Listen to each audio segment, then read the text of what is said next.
Okay, whining noise from about 1500 to 2000 RPMs. Does not do it in park. This is in park.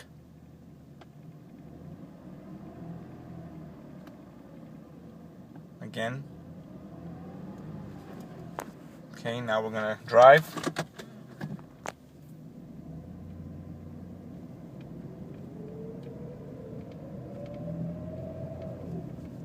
See, it goes away when it shifts into second. And if I maintain speed, when it hits 2000 RPMs, it won't do it again because now I'm second gear.